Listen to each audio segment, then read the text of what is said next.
ಹೊಂಬಾಳೆ ಬಿಟ್ಟಾವ ಇಲ್ಲಿ ಮುದ್ಗಲ್ ಆಮ್ದ್ಯಾಳದಾಗ ನೋಡ್ರಿ ಜೇನು ಹುಳಗಳು ಬಂದಾವ. ಈ ರೀತಿ ಜೇನು ಹುಳ ಬರ್ಬೇಕ್ರಿ ಎಲ್ಲ ಕಡೆ. ಆ ರೀತಿ ನೀವು ಹೂವಿನ ಗಿಡಗಳು ಹಚ್ಚಿದ್ರೆ ಜೇನು ಆಕರ್ಷಣೆ ಆಕಾವ. ಜೇನು ಪರಾಸ್ಪರ್ಶ ಆದ್ರೆ ಹರಳುವುದು ಕಡಿಮೆ ಆಕೈತಿ. ಹೆಚ್ಚಾನ ಜೇನು ಹುಳ ಇವ್ರು ನೋಡ್ರಿ, ಇವ್ರು ಜೇನು ಹುಳ ಅಂತಂದ ಪೆಟ್ಟಿಗೆ ಹಾಕಿ. ಎಷ್ಟು ಪೆಟ್ಟಿಗೆ ಹಾಕಿದ್ರಿ? ನಾ ಎಲ್ಲಿಯೂ ತಂದು ತಗೊಂಬಂದಿರಿ ಸರ್? ಪಂಚಾಯತಿಯಿಂದ ಬರ್ಸ್ಬೇಕೇನ್ರಿ ಹೋಗಿ? ನೋಡ್ರಿ ಎಲ್ಲ ರೈತರು ಪಂಚಾಯತಿ ಹೋಗಿ ಜೇನು ಪೆಟ್ಟಿಗೆ ಬೇಕಂತ ಬರ್ಸ್ರಿ.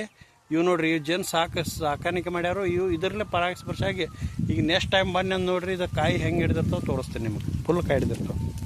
ಇಲ್ಲಿ ನೋಡ್ರಿ, ನೀರು ಅಷ್ಟೇ ಏನೈತಿ 5 ಫುಟ್ ಬಿಟ್ಟು ಬಿಡೋದು ಮಾಡ್ರಿ. ಏನ್ರಿ ಸಾಹೇಬ್ರೆ, ನೀರು ಈ ರೀತಿ ಇಲ್ಲಿ ಮಾಡ್ರಿ. ರೌಂಡ್ ಮಾಡ್ತಿದ್ರ ರೌಂಡ್ ನಿಂದ್ರಂಗೆ ಮಾಡ್ರಿ.